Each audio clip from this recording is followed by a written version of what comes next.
माँ, माँ। अरे क्या माँ माँ कर रहा है? बकरी का बच्चा है क्या? अरे माँ, मजाक छोड़ो। मुझे फाइनली वो मेन चौराहे वाली दुकान मिल गई है। अब देखना, आपका बेटा दुगनी स्पीड से पैसा कमाएगा। ओफो, ये क्या? मेरी ऑनलाइन मेकअप क्लास चल रही है। इतनी जोर से क्यों बोल रहे हो आप दोनों? अरे मेरी धर्म पत्नी जी, मेकअप क्लास बाद में करना। वो चौराहे वाली दुकान मिल गई है हमको। अरे वाह! रुको, मैं अपनी माँ को फोन लगाकर बता देती हूँ। अरे मैं भी अपने रिश्तेदारों को बता देती हूँ। कितनी खुशी की बात है। हाँ हाँ, मैं भी अपने दोस्तों को बता देता हूँ। 1 हफ्ते बाद रजिस्ट्री है। बस, घर में खुशी का मौका था। उन तीनों ने अपने अपने फोन उठाए और लोगों में बात फैलाना शुरू कर दिया। और रही सही कसर, श्वेता बहू ने अपने पड़ोस में सबको बताकर कर दी। अरे वर्मा आंटी, अब हम भी जल्दी कार ले लेंगे। घर का रेनोवेशन होगा और ठाट से रहेंगे हम भी। अरे, ऐसा क्या हुआ? लॉटरी बाटरी लग गई है क्या? अरे, इस बार चौराहे वाली मॉल में हमको भी दुकान मिल गई है। दुकान नंबर 21, जो एकदम चौराहे पर है। अब ग्राहक बढ़ेंगे तो आमदनी भी बढ़ेगी ही ना। अरे वाह, कितनी खुशी की बात है। मैं बहुत खुश हूँ तुम्हें इतना खुश देख के। बाकी एक बात कहूँ, सबको मत बताते फिरना। किसी की नजर लग जाएगी तो खुशी की खबर वापस लौट जाएगी। हैं? ऐसे थोड़ी ना होता है। अब डरा रही हो? अरे सही कह रही हूँ। काली नजर कहते हैं इस चीज को, जब आप किसी को कुछ बताओ और वो काम बिगड़ जाए। अरे लेकिन मैं तो। तुमने सबको बता दिया ना? हाँ, फोन लगा लगा के। अब बच के रहना। काली नजर बड़ी खतरनाक होती है। श्वेता इतनी खुश रहती है कि वो वर्मा आंटी की बात पर ध्यान ही नहीं देती, जबकि पड़ोस में और भी लोगों से खुशी की खबर शेयर करती रहती है। अगले दिन राजेश बहुत दुखी होकर घर आता है। अरे बेटा, क्या हुआ? मुंह क्यों सूजा हुआ है? मधुमक्खी ने काट लिया क्या? माँ, वो दुकान किसी और के पास चली गई। किसी ने ज्यादा भाव लगा दिया। अरे पर बात तो आपसे हुई थी ना उस दुकान वाले की। हाँ, आज मैं टोकन अमाउंट देने गया था, तब मुझे पता चला। कोई आकर सुबह मुझसे पहले ही ज्यादा अमाउंट दे गया। हम्म, काली नजर। क्या? क्या कहा? वर्मा आंटी ने समझाया था कि किसी को बताना मत, वरना काली नजर लग जाएगी। अच्छा, तुम्हें उनकी बात मान लेनी चाहिए थी। उनकी बात मान लेती, लेकिन उसके पहले ही सबको बता चुके थे ना हम तीनों। अरे अगली बार से ध्यान रखेंगे। कोई भी नई चीज होगी तो किसी को नहीं बताएंगे। तीनों कुछ दिन ऐसे ही रहते हैं, पर एक दिन श्वेता को एक मेल आता है। राजेश, मेरा ऑनलाइन मेकअप कोर्स कंप्लीट हो गया। अब मैं खुद का पार्लर खोल सकती हूँ। अरे वाह, अपने मोहल्ले में ही खोलते हैं। ये जो घर के सामने दुकान है ना, वहीं। हाँ, यहाँ सस्ती भी मिल जाएगी। अगले दिन श्वेता वर्मा आंटी के पास जाती है, मिठाई का डब्बा लेकर। अरे आओ आओ, कैसे आना हुआ?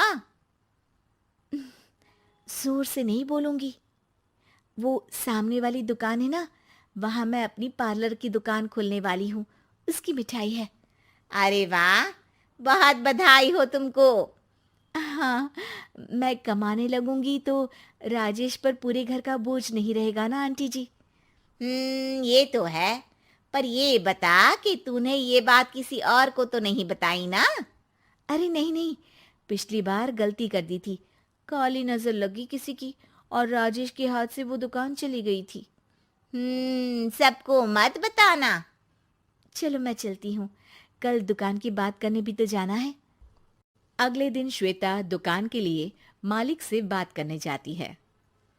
अरे लेकिन दुकान तो हम कल रात को ही किसी को दे चुके हैं। कल ही? हाँ, कल ही। 2 दिन बाद कोई यहाँ पार्लर भी खोल लेगा। अब कहीं और दुकान देख लीजिए।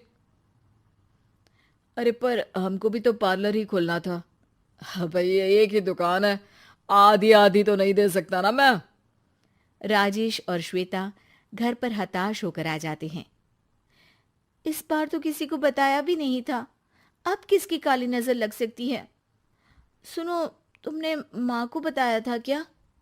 अरे कैसी बात कर रही हो, माँ की नजर थोड़ी ना लगेगी। पक्का तुमने किसी को नहीं बताया था ना? सिर्फ वर्मा आंटी को बताया था, उन्होंने ही मुझे किसी को नहीं बताने को कहा। अरे यार, तुम भी सही हो। मेरी माँ को नहीं बताने को कह रही हो, पर वर्मा आंटी को बताना तुम्हें जरूरी लगा। अरे वर्मा आंटी ने ही तो काली नजर के बारे में बताया था ना, वो हमेशा हमारा भला ही तो चाहती हैं। मेरी माँ भी हमारा भला ही चाहती है। अरे पर चिल्ला क्यों रहे हो? बात नहीं कर सकते क्या आराम से? नहीं आता वो आराम से बात करना, और करना भी नहीं चाहता हूं मैं।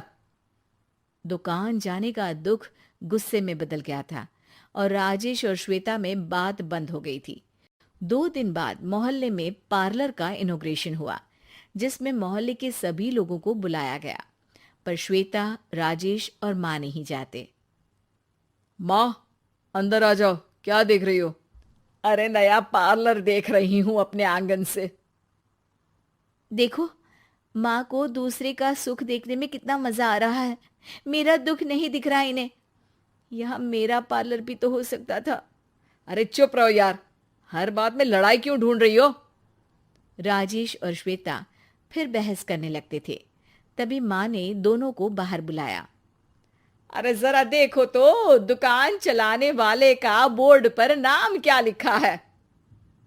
श्रुति वर्मा। गाड़ी निकाले बेटा, हमें कहीं जाना है। काली नजर का इलाज कराने? राजेश अपनी बाइक निकालता है। तीनों ट्रिपलिंग कर रहे हैं। माँ राजेश को उस मॉल वाली दुकान पर लेकर जाती है जहां राजेश अपनी दुकान खोलने वाला था। यही दुकान लेना चाहता था ना तू? हाँ, पर इनको भी दुखी करने लेकर आई हो क्या यहाँ पर दुकान दिखाकर?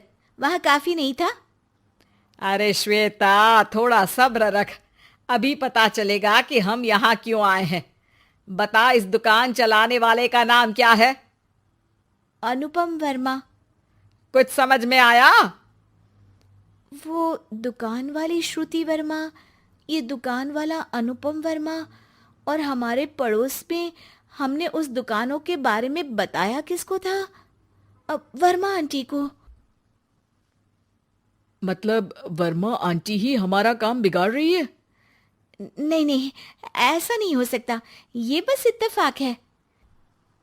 राजेश अपना फोन निकालता है और श्रुति वर्मा और अनुपम वर्मा के नाम फेसबुक पर सर्च करता है, जहां ये दोनों ही वर्मा आंटी के रिश्तेदार होते हैं। श्वेता को समझ में आ जाता है कि वर्मा आंटी की ही नजर काली नजर है। अब क्या करना है? कोई भी खुशी की खबर हो तो काली नजर से बचना है, यानी वर्मा आंटी से बचना है। अरे पर मुझे ये समझ में नहीं आया कि वो हमारे साथ ऐसा क्यों करेंगी। अरे बेटा, एक सीख है, दूर के आदमी को आपकी तरक्की से कम परेशानी होगी, पड़ोसी को ज्यादा। दोनों माँ की बात में हामी भरते हैं और अगला काम चुपचाप करने की कसम खाते हैं, ताकि आगे से वर्मा आंटी कोई काम ना बिगाड़ सके।